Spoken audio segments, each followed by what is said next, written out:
Hello and welcome to another episode of Open Studio. I'm your host, Martina Flor, and today we are talking about, and hopefully I will manage to record the entire episode without coughing because I've been with a cold, and as you may hear, my voice is a little bit rough today, but I'm here and I'm really excited to be talking about this topic today, which has to do with the lettering roadmap.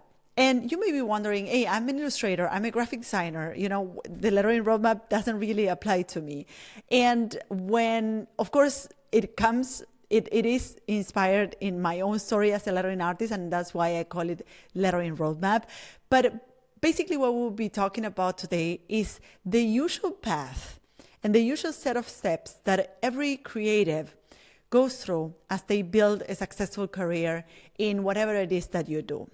This is the usual path that, in my experience, lettering artists, designers, illustrators, graphic designers go through when they build a successful career. And if you're interested in lettering, you will find this episode especially insightful because it will show you how it looks like specifically in lettering design. So if you're starting out or you are already on your way, you are already building your own career, understanding that this is more or less the path that you are gonna go through, I think it's very clarifying and it's very, in a way, empowering because you will understand, okay, this is not happening to me only. So I'm not crazy or there's something wrong with me or I'm not doing the things right.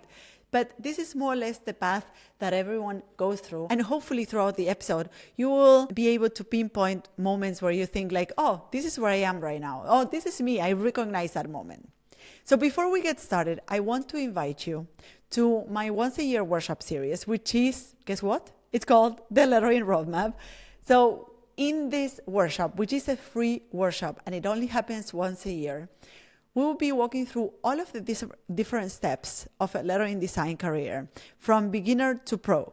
So if you're an illustrator and you're wondering, hey, I want to incorporate this skill set into my skill set as an illustrator, then come to the workshop. If you're a graphic designer and you want to dive into the world of letter design and incorporate that as a service in your freelance business, or use it as a mean to become an expert within the design field, then come to that workshop. It's an amazing event. It brings a lot of creatives together. Last year, 7,000 creatives joined the live workshop, and this year we are expecting even more, and it's completely free. We are starting on March 31st, and you will also have the chance to win an Adobe Creative Cloud subscription. So if you want to dive deeper into this topic, this is your chance to learn directly from me. I will be hosting all of the live sessions and I will be there to answer your questions. You can sign up now at martinaflor.com/masterclass.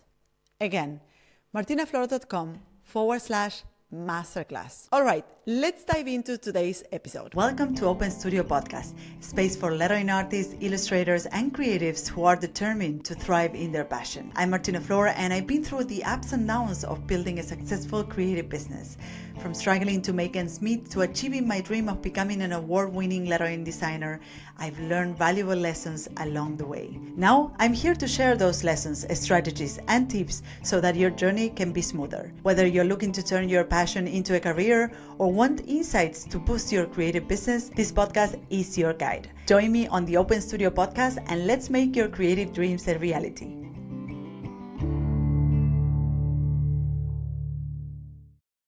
After years of working with designers, illustrators, and lettering artists to help them build their careers, and through my own experience at creating mine, I've noticed that most creative journeys start the same way.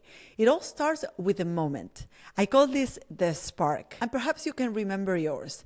Most of us fall in love with the craft first. There's usually a moment when something clicks and you realize, hey, this is interesting. I enjoy doing this. Maybe you're doodling in a notebook. Maybe you saw a beautifully designed sign on the street and you thought like, oh, I want to do this.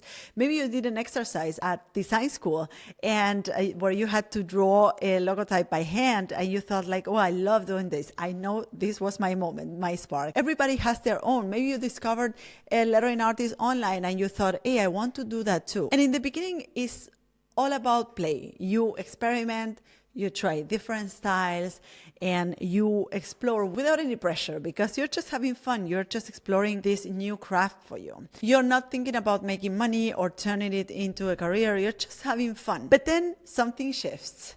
You start asking yourself, hey, I love doing this. You use every free moment that you have in your day to dive into your craft. And then you realize, hey, I love this. What if I could do this every single day? And this is where the real journey begins. This is where when you start seeing the world differently, suddenly you notice lettering everywhere or illustration everywhere, on packaging, on storefronts, in magazines, on Instagram. You become really obsessed with it. You start following artists you admire on social media and you stalk them also for a little bit. We all do that, let's be honest. So you try to figure out, and through doing that, you try to figure out, how do they do this? How did they get started? Is it something I could actually pursue? Is this something I could actually do? Is this person real? Are they like me? So you start imagining yourself in their shoes. And this is the beginning of you building a career for yourself. You might even start sharing your own work online, and you enter creative challenges and you test the waters of how it looks like to put your work out there, which is also a very vulnerable thing for many of us creatives, because by putting our work out there, we are in a way putting ourselves out there because we are so closely connected with our work. We believe it's a part of ourselves, means also showing yourself. And then comes an essential moment, a crucial moment. You find your community. So up until now, you had been doing everything in the shadows, on your desk, at home. No one knew about it. Maybe some friends or family, but no one really knew about it. But then through the experience of showing your work through social media or putting that online in some way, then you realize that you have now the courage to go and connect with other people. And perhaps you join a community, you join a meetup, and you realize, I'm not the only one doing this. There's other people that are doing this. And that's really a relief. You realize, I'm not crazy, I'm pursuing something that is meaningful. Other people are also doing this. But it's also the moment where you start recognizing where you are in your journey. You start comparing yourself with others. In my experience, there are 6 stages that a lettering designer goes through. Number 1 is the hobbies. You're just starting, you're just having fun. You love lettering, but it's not something you take seriously yet. You just do it to have fun on your free time. The number 2 is the learner. You're actively trying to improve your skills. You're taking courses, watching tutorials, improving your skills. Number 3 is the maker. You start creating real work. You start thinking about building a portfolio. So you are testing different styles, you're pushing your limits in terms of your skill set. The number 4 is the side hustler. You are starting to monetize some of your work. You get small commissions. You do a card for a friend or for a family member. Maybe someone asks you for a logo, or a friend wants a custom design. And you are balancing this with your day job. Number 5 is the professional, is where lettering is already the main source of income. You have clients, you have a portfolio, you have a business. You may also be working in-house as a full-time lettering artist or letter designer. And number 6 is the leader. You have already built a strong portfolio and a strong reputation. You are recognized as an expert, and now others look up to you. You are teaching, mentoring, recording podcasts, creating products that really help other creatives, writing books. So once you identify your stage, you can start seeing what's missing. So you see yourself, okay, I'm the hobbyist. Now I want to move on to the next level. What is it that I need to do? What am I missing? What's the knowledge gap that is holding me back from moving to the next stage? And this is super important. And that's why I think, being in a community gives you that perspective. You can understand where you're standing and also how you can move forward. And by sharing information with others through this community, you can move a lot faster. Now, once you recognize where you are, something interesting happens. And that is that you start looking for ways to improve. You want to get better, so you practice, you refine your style, you build your portfolio, you seek feedback. But then you also realize that it's not just about the craft. So it's not just about the work that you're doing. You observe other lettering artists around you and you realize, like, okay, they're not just doing work. They're also doing other things like promoting themselves. They are talking to people. They're going places. They're going to conferences. So you start wondering, okay, I love this, but how do I actually make a living with it? How do I actually build a career with it? And that's when you begin learning the business side, like how to get clients or how to price your work, which is a very challenging part of the work of a creative, selling the work they love doing. How do you build a sustainable career? How do you market yourself? How do you promote yourself? This is where everything starts to click together. So once you have those two elements, you have the element of the craft and you have a portfolio, you have work to show, you're confident in what you're doing, and you also have some know-how in how to find clients, promote yourself, set up a freelance business if that's what you want, then this is where everything starts to click together. The better your skills and confidence get, the more opportunities you attract. And the more opportunities you get, the more you improve your work because it keeps you producing artwork. And oftentimes I remember once I hosted a workshop here in my studio, and one of the attendees was standing in front of a wall that I have right around the corner with many of my lettering pieces. And she was looking at it and she was telling me, like, Martina, how did you do all this? And I told her, I started a business. I started a career in lettering design. And this is how, building a business, building a career is what allowed me to also have a lot of output as a lettering artist, because I was getting these new client assignments and I was coming up with new products and new projects. And this is what kept me going. The fact that I was actually feeding my creativity with work, with demand from others that were asking for more work from me. Now, this is how successful careers are built. It's not magic. It's not luck. It's really that you kept at it. It's really that you created this circle where you create work, people want more work from you, you get to build a portfolio and people come looking for more work from you. And the more people want work from you or want to hire you, want to work with you, the more work you produce and the more people want to hire you and work with you. It's creating this flying wheel that works for you at the end of the day. And this is how successful careers are built. So to recap, the journey starts with what I call the spark, that moment where you fell in love with your craft. In my case, I fell in love with lettering.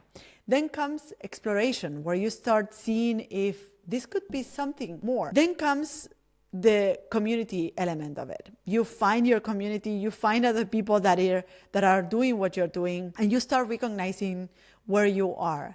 Then you identify your stage. You identify where you are a hobbyist, a learner, a maker, a side hustler, a professional, or a leader. And then you bridge the knowledge gap and move on to the next level. So you leave the place where you are. So you push your boundaries, you move out of your comfort zone, and you start moving on to the next level or whatever the next level it is for you. Lastly, you start understanding the business side and creating real opportunities. So you start understanding that doing great work is not enough. So you need also the business side. You need to promote yourself. You need to learn how to find clients.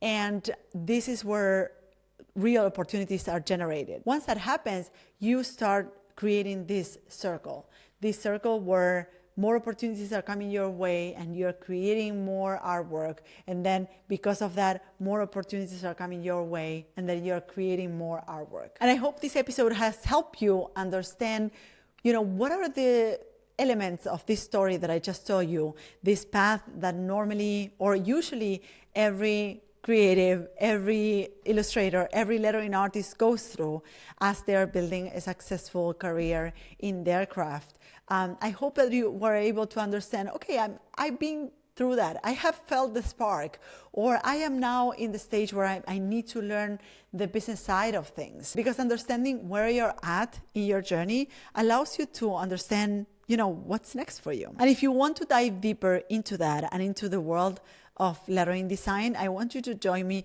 for the Lettering Roadmap workshop series that is starting March 31st. It is, as I said, completely free, and you have the chance to win an Adobe Creative Cloud subscription. We are gonna do a draw among the participants who show up live. So it's gonna be a fun game that I want you to participate in. And it's gonna be an amazing series of workshops. Last year, 7,000 creatives joined the workshops, and I'm expecting more of you this year. So sign up now at martinaflor.com/masterclass. Again, martinaflor.com/masterclass. So thank you for tuning in to Open Studio. I hope to see you in the workshop series. If you enjoyed this episode, make sure you subscribe and share it with fellow creatives so that they can also hear this and identify where they are in their journey. See you on the next episode of Open Studio. Bye-bye. So this is it. I hope you loved this episode. You can find me, the host of the show, on social networks at Martina Flor on Instagram, Twitter, and Facebook. If you have a question or comments, go to martinaflor.com/podcast, where you can see previous episodes, find show notes, and send voice memos with your comments and questions. You can also watch these episodes on YouTube. Just go to martinaflor.com/YouTube to find them.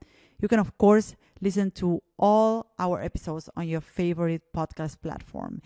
If you loved this episode, subscribe to this podcast. And if you leave us a review, it will help others find us.